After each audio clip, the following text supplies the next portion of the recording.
सबसे बेहतरीन और ख़ूबसूरत तोहफ़ा जो इंसान ख़ुद को देता है। अपनी ज़ात में मस्बत तब्दीलियों के साथ अपनी ज़िंदगी में खुश रहने का हुनर भी सीखें। कुछ नया सीखते रहें और कुछ मुनफरिद करते रहें। ख़ुद को निखारने की और संवारने की हर मुनफरिद कोशिश करते रहें।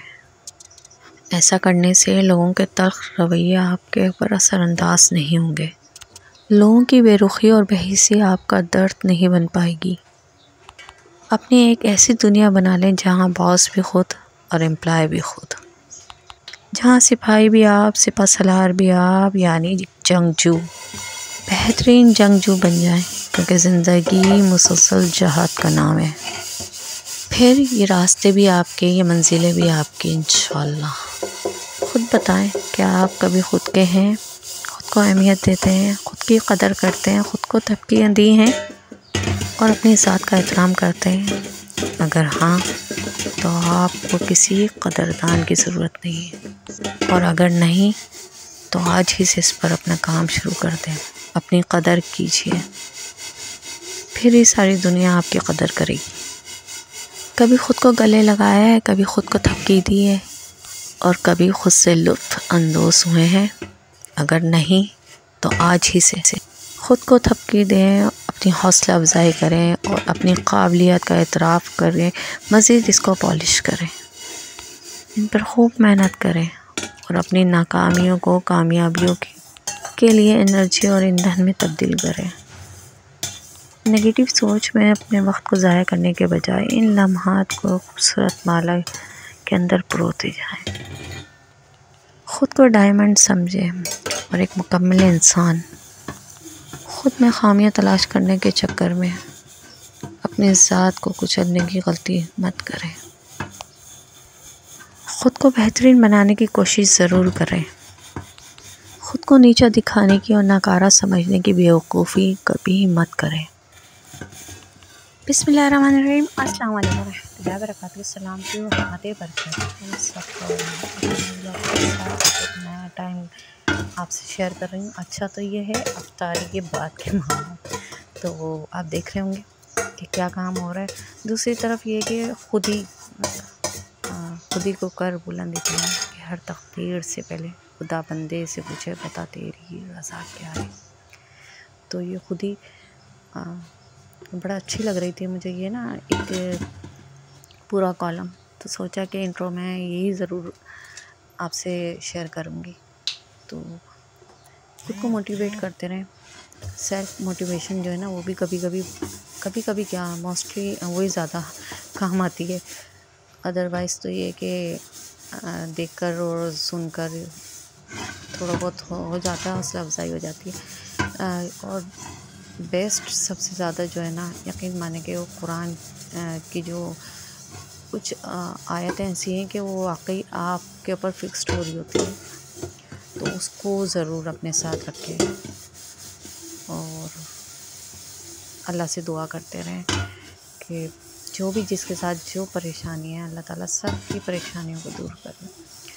और दूसरा ये कि अपने आप को थपकी कहते हैं, अच्छा, टाइम टू टाइम ख़ुद को देते रहे करें। और दूसरा ये है कि आप लोग भी बताएं कि यही सेम कंडीशन होती है अफ्तारी के बाद आप लोगों की भी, या इससे कुछ अलग होता है।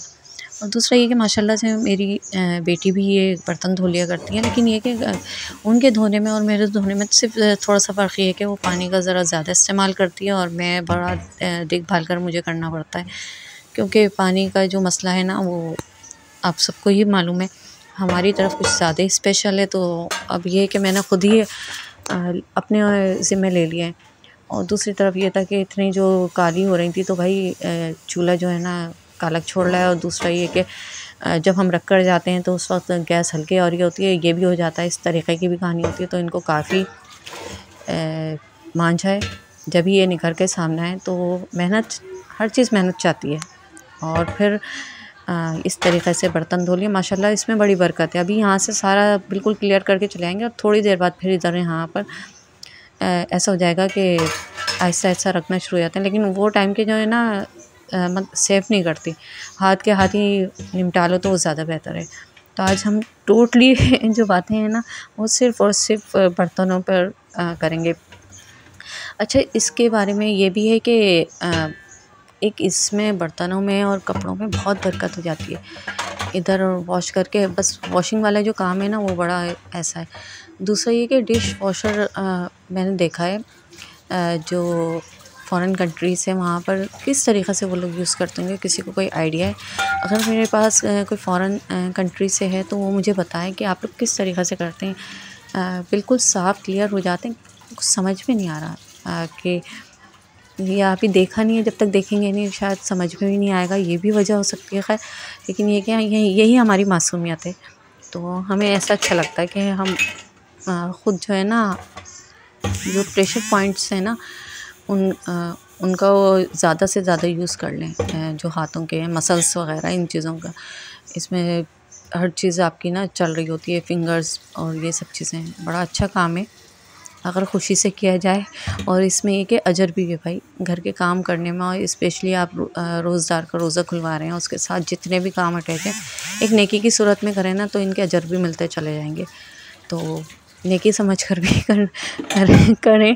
और बस यही कहूँगी, आप लोग मुझे बताएं कि इसी तरह की रूटीन है तो कुछ दिल को भी सुकून मिलेगा कि हाँ भाई सबके साथ यही होता है, इसी तरह लगते हैं। और दूसरा ये कि कुछ वीडियोस और कुछ इस तरीके की पोस्ट देखकर ना वाकई वो ऐसा लगता है कि रिलेटिव बेस है। तो अभी कुछ आपसे शेयर करेंगे और बिल्कुल रियलिटी लग रहा है कि रियलिटी है इस तरीके की। और दूसरा ये कि माशाल्लाह से इतने रोज़े हमने माशाल्लाह से अच्छे तरीक़े से गुज़ार लिए हैं, कर लिए हैं। आहिस्ता-आहिस्ता हम अलविदा की तरफ भी जाएंगे। तो अभी तक कोई आपने कोई ऐसी इफ्तार पार्टी कोई जॉइन करी है कि नहीं करी? अच्छा, मुझे जो है ना पर्सनली मुझे बिल्कुल नहीं पसंद, स्पेशली रमज़ान में इस तरीक़े से जाना और आना। और आप मतलब एक बहुत शॉर्ट टाइम होता, आप बिल्कुल कैलकुलेशन के हिसाब से चल रहे होते हो समझो तो। क्या अगर थोड़ी सी आपने सुस्ती दिखा दी तो फिर वो और अलग से मसला हो जाता है। ये भी होता है कि नहीं नमाज का भी टाइम अलग काफ़ी मुश्किल लगने लग जाता है, स्पेशली मेरे साथ है तो मुझे बिल्कुल नहीं पसंद। लास्ट टाइम हम लोग गए थे, हमारे मतलब ये था कि मेरे इन लॉस में था, एक अफ्तार पार्टी थी। बड़ा मुश्किल था, ऑन मतलब बिल्कुल ऑन टाइम ही पहुँचे थे। और आपको पता है कि ट्रैफिक किस तरीक़े से होता है, एक के ऊपर एक अजीब तरीक़े से रोड ब्लॉक हो रहे हैं और टाइम पर पहुँचना है, क्योंकि टाइम का बड़ा हिसाब किताब होता है भाई। तो इससे बेहतर यही है, एक मुफीद मशवरा देना भी ना सबका जारिया होता है। तो भाई ये है कि अगर रोज़ा कुशाई भी बच्चों की करनी है, कुछ इस तरीक़े का करना है ना, तो स्पेशली दूर वालों के लिए तो होता है मसला है। और ये कि पूरा एक टाइम शेड्यूल जो है ना बिल्कुल डिस्टर्ब हो जाता है। तो ये कि अपने फैमिली की बाउंड्री में रहकर आप ये खुशी को एंजॉय करें, और जिस तरीक़े से इसका हक़ है ना वो बच्चों को समझाएं कि इस तरीक़े से अदा करना है। फाइनली यहाँ पर बातें करते करते और अच्छी अच्छी बातें शेयर करते करते ये हुआ कि हमारा काम भी डन हो गया। और एक अलग ही फीलिंग होती है, मत पूछें, कि जब ये हो जाता है ना, ये पोस्ट इस तरीक़े की थी और दूसरी तरफ इस तरीक़े की चीज़ें देखकर ना बड़ा दिल अजीब हो रहा था। और यहाँ पर अच्छा इज़्ज़त नफ्स का ख़ास ख्याल रखें। और दूसरी तरफ ये कि इस पिक में जो लेडी हैं वो माथे पे टिक्की है, उनका इससे भी अंदाज़ा हो रहा होगा ये किस तरीक़े का है। दूसरी तरफ ये इनके सब्र का आप इमेजिन ही नहीं कर सकते कि लास्ट टाइम ये कहाँ थे और इस वक्त ये अपने रमज़ान किस तरीक़े से गुजार रहे हैं। ये फ़लस्तीन की आवाम है। और फिर ये देखें ये कि भूल कर पीने पे तो माफ़ी है, लेकिन ये कि क़स्दन गलती पर माफ़ी नहीं है। तो उसने अपनी तो बच्चों को ज़रूर अप्रिशिएट करें कि वो माशाल्लाह से इस मुबारक महीने में कितना एक्टिव हो रहे हैं। और ये है कि मस्जिद जाना, नमाज़ पढ़ना, तो वहाँ पर चंद ही लोग होते हैं जो उनको सही से तरीक़े से खड़ा करते हैं सफ़ों में, वरना यही होता है कि बिल्कुल लास्ट में ले जाते हैं। तो वो भी बड़ा बच्चों के लिए ना वो रवैया उनकी दिल आज़ारी कर रहा होता है। तो कोशिश करें कि अपने दरमियान में लिया मतलब ये कि एक एज लिमिट होती है, वो अंदाज़ा हो रहा है। क्योंकि ये सब जो चीज़ है ना, ये मेरे अपने बच्चों के साथ भी इस तरीक़े का हुआ है। माशाल्लाह मदरसे के बच्चे हैं, पढ़ाई वाले बच्चे हैं, और ये कि एक वो वाली उनको पता है कि ये इस वक्त इबादत का है। वो अलग छोटे-छोटे जो बच्चे होते हैं वो तो अलग है, लेकिन उनका भी इस तरीक़े से झिड़कना या हटाना ये काबिल कबूल नहीं होता। दूसरी तरफ ये था कि रूटीन की अफ्तारी चलते चलते ज़रा सा मूड चेंज करना था।